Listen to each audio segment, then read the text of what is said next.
So it's been a little over 6 months since I first showed you guys my Dell Inspiron 5000. Unfortunately, unlike my 2-month update, this is not going to be so kind. So I first noticed a problem when I tried to play one of my all-time favorites, SimCity. After about 15 minutes, I noticed the computer was getting hot very quickly and all of the fans were running. I thought this was strange because 1, I thought the computer could handle this, and 2, I had only been playing for 15 minutes. I had heard this was natural for laptops to do, so I took that advice for a couple weeks. Then one day while I was rendering a video, I noticed a noise from one of the fans. After the render finished, the computer cooled down and the fan stopped.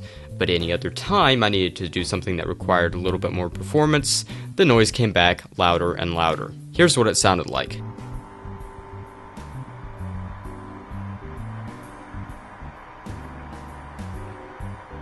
I was very concerned that if I did nothing, the computer would overheat. So since the computer comes with a 1-year warranty, we called Dell. Dell said they'd send a label in the mail and that we'd need to purchase our own box in order to send it. After getting the label and the box, the day came to send the computer off. A sad day indeed. Now to Dell's credit, they originally told us it would take up to 3 weeks to get it back.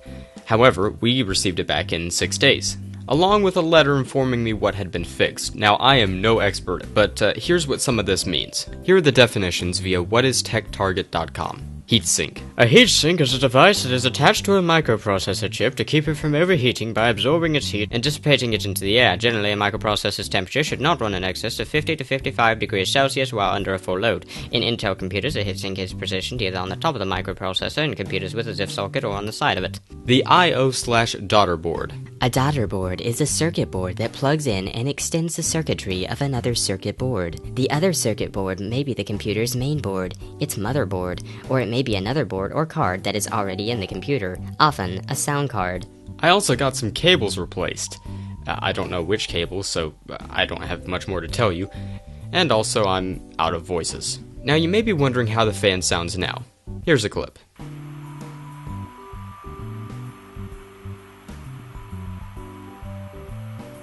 Now this whole thing has been a very big deal to me. I've never had to send a computer in for repair, nor a computer that was just recently purchased a few months ago. Besides the fact I've been playing light games which you would think a $700 computer could handle. I mean, I played these games on my nearly 3-year-old laptop and it never had a problem. And it had less RAM and a slower processor. All that aside, this computer continues to serve its purposes pretty well. Because I don't like worrying that the computer might get too hot, I just don't play SimCity or those other games much anymore. And maybe it's a good thing considering how much time I spent on them in the past. Well everybody, that does it for my 6-month review. Unless anything else happens, this will probably be my last update for this computer. As always though, if you have any questions, I will do my best to answer them. Thank you all for watching, and this is Carson Frisky, signing off.